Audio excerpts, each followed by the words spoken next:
Hello students, today हम discuss करेंगे human being के जो new of spring new baby जन्म लेता है, किस प्रकार से वह बनता है। हमने प्रीवियस हमें नॉलेज है रिप्रोडक्शन के बारे में। रिप्रोडक्शन के द्वारा मेल एंड फीमेल गैमीट्स के फ्यूज होने से फर्टिलाइजेशन से क्या बनता है, हमारा जाइगोट बनता है। तो ये समरी है कुछ एम्ब्रियोनिक डेवलपमेंट की स्टेज इन ह्यूमन में कि किस प्रकार से जो एम्ब्रियो होता है उसका कैसे डेवलपमेंट होता है। ये डेज दे रखे 21 डेज, 25 डेज, 28 डेज, 34 डेज। उसके बाद वीक में आ जाता है आपका, और उसके बाद क्या होता है, न्यू ऑफस्प्रिंग जन्म लेता है, न्यू बेबी जन्म लेता है।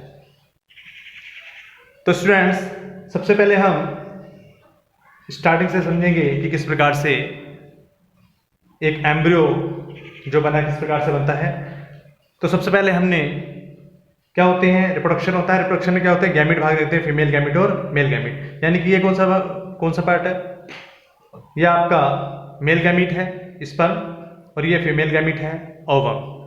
ठीक है, तो फीमेल गैमिट और मेल गैमिट आपस में मिलते हैं, फ्यूज होते हैं। फ्यूजन के बाद ये आपस में क्या होता है, इनका जो न्यूक्लियस होता है, जो आपका ये स्पर्म होता है, इसका जो एक्रोसोम्स होता है, जब इसके अंदर एंटर करता है तो ये अपने आप को क्या कर लेता है, कवर कर लेता है। ये जो ओवम है अपने चारों ओर एक कोट सराउंडिंग क्या बनाता है, कोट बनाता है। फिर किसी भी प्रकार का स्पर्म इसके अंदर एंटर नहीं कर सकता। तो जैसे ही इसके अंदर एंटर करेगा एक्रोसोम्स, तो एक्रोसोम्स जो इसका अगला वाला भाग होता है, तो वो क्या होता है, ओपन हो जाता है। जो इसका न्यूक्लियस होता है वो कहाँ पहुंच जाता है, इसके अंदर पहुंच जाता है। यानी मेल प्रोन्यूक्लियस और फीमेल प्रोन्यूक्लियस ये आपस में क्या जाते हैं, मिल जाते हैं, और ये इसकी टैल बाहर रह जाती है। तो गैमीट का फ्यूजन हो रहा है, फर्टिलाइजेशन हो रहा है। ठीक है, अब क्या बन गया, हमारा जाइगोट बनकर तैयार हो गया। यानी कि ह्यूमन के बारे में पढ़ लेते हैं, क्या बन गया, जाइगोट बन गया, गैमीट के द्वारा जाइगोट बन गया। अब ये जाइगोट क्या होगा, इसमें डिवीजन होगा और क्या हो जाएगा, 2 सेल स्टेज में इसका कन्वर्ट हो जाएगा। किसमें स्टूडेंट, 2 सेल स्टेज में ये कन्वर्ट हो जाता है। अब 2 सेल स्टेज में कन्वर्ट होने के बाद यानी कि ये क्या है, ये ब्लास्टोमियर्स हैं। ठीक है, अब ये कन्वर्ट होगा किसमें, 4 सेल स्टेज में। आफ्टर दिस 8 सेल स्टेज में। उसके बाद ये 8 सेल स्टेज में क्या बन जाएगा, मोरूला, यानी 16 सेल्स बन जाएगा। क्या बन जाएगा, 16 सेल्स बन जाएगा। यानी कि इस प्रकार समझ सकते हैं कि अगर फर्स्ट डे देखें तो फर्टिलाइजेशन होता है। फर्स्ट डे क्या होता है, फर्टिलाइजेशन होता है फर्स्ट डे। ठीक है, बॉडी के अंदर, फीमेल बॉडी के अंदर क्या होगा, फर्टिलाइजेशन होगा। यानी कि मेल गैमिट बॉडी के अंदर एंटर करेगा, और उसके अंदर जो ओवम है पहले से मौजूद, ये दोनों आपस में क्या होंगे, फ्यूजन के बाद क्या होगा, फर्टिलाइजेशन होगा।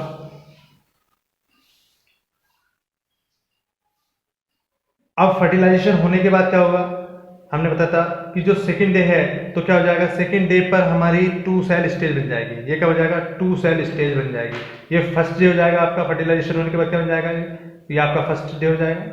फर्स्ट डे में आपका ये हो जाएगा, सेकंड डे में आपका ये हो जाएगा। ठीक है, सेकंड डे में। थर्ड डे में क्या होगा, तीसरे दिन जो आएगा स्टूडेंट, थर्ड डे में आपका ये 16 सेल्स तैयार हो जाएंगे। यानी फर्स्ट डे ये, उसके बाद सेकंड, और उस सेकंड डेज में क्या होगा, 2 सेल्स में डिवाइड होगा, फिर आपके 4 सेल्स में डिवाइड होगा, यही जाइगोट, और फिर 8 सेल्स में डिवाइड होता है। थर्ड डे क्या होता है, ये 16 सेल्स में 16 सेल बन जाती हैं। यानी कि ये 8 से कितने होता है, 16, और जिसे हम क्या बोलते हैं, मोरूला। क्या बोलते हैं स्टूडेंट, मोरूला बोलते हैं। ठीक है, इसे क्या बोलते हैं, मोरूला बोलते हैं। अब जो ये मोरूला बना डिवीजन द्वारा, इसके बाद क्या होगा, ये अपने आप को फिर क्या करेगा, डिवीजन होगा इसके अंदर, और ब्लास्टुलेशन होगा। ब्लास्टुलेशन के बाद क्या बनेगा, आपका ब्लास्टुला बनेगा। ठीक है, ब्लास्टुलेशन के बाद क्या बनेगा, ब्लास्टुला, यानी ब्लास्टोसिस्ट हो गया, ये ब्लास्टुला बन गया। यानी कि आपका पहले क्या था, गैमीट थे, सेपरेट गैमीट थे, आपस में फ्यूज हुए, फर्टिलाइजेशन हुआ, क्या बन गया, जाइगोट बन गया। जाइगोट के बाद आपका क्या बनेगा, फर्स्ट डे में, फिर सेकंड डे आपका ये second cell stage, 4 cell stage second day में होगी, सेकंड डे में ही 8 सेल स्टेज होगी। थर्ड डे में जाके ये कितने हो जाता है, 16 सेल में कन्वर्ट हो जाता है और मोरूला बनाता है। मोरूला के बाद इसका ब्लास्टुलेशन होता है, और आपका क्या में कन्वर्ट हो जाएगा, ब्लास्टुला में कन्वर्ट हो जाएगा। अब ब्लास्टुला में कन्वर्ट होने के बाद स्टूडेंट, अब ये आपका मोरूला बन गया। फिर थर्ड डे पर 16 सेल का मोरूला बन गया। अब मोरूला के बाद क्या होगा, ब्लास्टुलेशन होगा, ब्लास्टुला बनेगा। अब ब्लास्टुला के बाद क्या बनेगा आपका, गैस्ट्रुला बनेगा।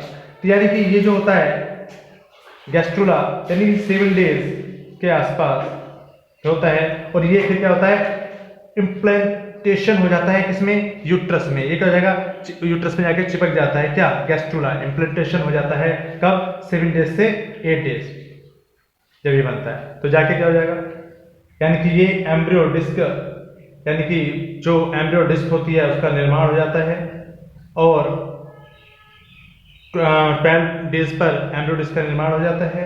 जब ये प्रवेश करता है इसके अंदर, बॉडी के अंदर, तो 12 डेज में एम्ब्रियो के जो आपका यूट्रस है उसमें एम्ब्रियोनिक डिस्क का निर्माण होता है। अब क्या होगा, 12 डेज के बाद 14 डेज में एक प्राइमेटिव स्ट्रिक्स बन जाएगी। क्या बन जाएगी, प्राइमेटिव स्ट्रिक बन जाएगी। जैसे कि हम एम्ब्रियो से बनने से पहले क्या बनेगी, एक स्ट्रिक से बनेगी, उसका निर्माण होगा। और 18 डेज में स्टूडेंट्स ये क्या हो जाएगा, इस प्रकार से जो स्ट्रिक बनी वो 3 से 5 पेयर्स के जो सोमेट्स होते हैं उनका डेवलपमेंट होता है, और 19 डेज में जो आपकी नोटोकॉर्ड होती है वो बन जाती है। अब 21 डेज में दिस टाइप का हो जाएगा आपका, इसमें आपको हेड और ये टेल से दिखने लगेगी। आफ्टर दिस 25 डेज में ये दिस टाइप का आपको दिखेगा, 28 डेज में ऐसा दिखने लगेगा। यानी कि इसमें क्या होता है, 28 डेज में स्टूडेंट्स जो हार्ट होता है वो रुकना स्टार्ट हो जाता है, प्रारंभ हो जाता है। हमने आपको बताया था, आपने प्रीवियस जो हमारी वीडियो थी हमने बताया था आपको एक्टोडर्म, मेसोडर्म और एंडोडर्म के बारे में। तो इसी प्रकार से ऑर्गन्स का निर्माण होना स्टार्ट हो जाता है। अब स्टूडेंट्स 28 डेज में आपकी जो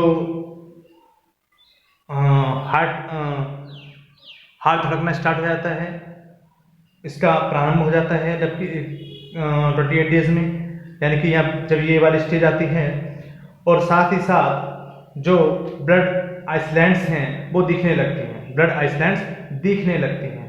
ओके, फिर ये डिवीजन होनी स्टार्ट होंगी, और आप देखेंगे कि जैसे जैसे आगे बढ़ते हैं तो इसमें चेंजेस आते जाते हैं। यानी कि 30 to 39 पेयर्स कायखंड डेवलपमेंट होने लगते हैं, and 5 to 6 week this type से आपको स्ट्रक्चर देखने मिलेगी, और 6.5 वीक्स में इस प्रकार की स्ट्रक्चर आपको देखने मिल जाएगी। और 7 जो वीक होता है, तो 7 वीक में जो एम्ब्रियो के, यानी कि जो उसके चवड़े हैं और फिंगर्स हैं, ईयर हैं, वो दिखने स्टार्ट हो जाते हैं। जैसे कि यहाँ पर फिंगर दिखा रखे हैं, तो ये दिखने स्टार्ट हो जाते हैं, और साथ साथ में इसकी ग्रोथ होने लगती है। अब अगर इसकी बात करें तो ये हेड से लेकर और यहाँ तक इसकी जो लेंथ हो जाती है लगभग 90 to 20 मिलीमीटर इसकी लेंथ हो जाती है स्टूडेंट्स। आफ्टर दिस क्या होता है, यानी कि उसके बाद जो 8 वीक आता है, अब क्या होगा, 8 वीक में इसको आपको स्पष्ट दिखने लगेंगे, इसके आपके टॉयज भी दिखने लगेंगे, फिंगर्स भी दिखने लगेंगी। लगभग इसमें सभी बॉडी के ऑर्गन निर्मित हो जाते हैं, यानी विकसित डेवलप हो जाते हैं, ग्रोथ हो जाती है, डेवलप हो जाते हैं। यानी कि ये मान के चलिए जो 8 वीक होता है, तो 8 वीक में क्या हो जाता है, लगभग जो ह्यूमन होता है उसकी, वो जो एम्ब्रियो होता है वो लगभग एक छोटे ह्यूमन का जो एक बेबी है उसका आकार ले लेता है। इसे क्या कहते हैं, फोटस कहते हैं। क्या कहते हैं स्टूडेंट, फोटस। ये फोटस है, अब तक क्या था, एम्ब्रियो था 7 वीक तक, अब क्या हो गया, फोटस का रूप ले लिया। किसने इसका, फिटस का रूप ले लिया।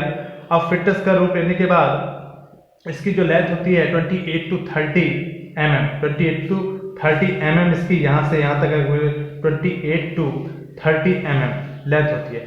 और जब 5 वीक हो जाते हैं तो 5 वीक में क्या होता है इसमें बोन मैरो का निर्माण होने लगता है, यानी ब्लड बनने लगता है, और साथ साथ में हेयर्स भी आने लगते हैं। क्या आने लगते हैं, हेयर्स भी आने लगते हैं। जब 9 मंथ का होता है तो 9 मंथ में जो प्लेसेंटा का आकार है, उसकी शेप है, वो मैक्सिमम हो जाती है। क्या हो जाती है, मैक्सिमम नेल्स आ जाते हैं आपके, ठीक है। और आफ्टर दिस जब सब कुछ विकसित हो जाता है तो अगले जो 10 डेज होते हैं उसमें जो फिटनेस होता है वो क्या होता है, जन्म लेता है, यानी बर्थ हो जाता है, वो न्यू बेबी जन्म ले लेता है। इस प्रकार से हमने देखा, यानी प्रेगनेंसी के बारे में इस प्रकार से हो जाती है लास्ट स्टेज में। जो अगर इसकी बात करें तो इसका जो टाइम पीरियड होता है कितना होता है, 280 डेज होता है, किसका, ह्यूमन का। फीमेल ह्यूमन का जो टाइम पीरियड होता है एक बेबी को जन्म देने का कितना होता है, 28 डेज का होता है। तो ये था स्टूडेंट्स, हमने समझाने की कोशिश करी summary of embryonic development stage in human के द्वारा, बहुत शॉर्ट संक्षिप्त में डिस्क्राइब करा इसको कि किस प्रकार से एक न्यू बेबी बॉर्न बर्थ करता है। कभी कभी ऐसा होता है कि आपने देखा होगा 8 या 7 मंथ्स में भी कुछ बच्चे जो बेबी होते हैं वो क्या लेते हैं, जन्म ले लेते हैं। तो बेबी क्या होते हैं, नॉर्मल से होते हैं, वो भी नॉर्मल होते हैं, 8 वाले भी नॉर्मल होते हैं, लेकिन जो इसका टाइम पीरियड होता है वो कितना होता है, 280 डेज का होता है। ओके स्टूडेंट, तो ये था हमारा summary of embryonic development stage in human being. ठीक, तो ये हमारा कंप्लीट हुआ। नेक्स्ट वीडियो में नेक्स्ट टॉपिक हम क्लियर करेंगे। Thank you.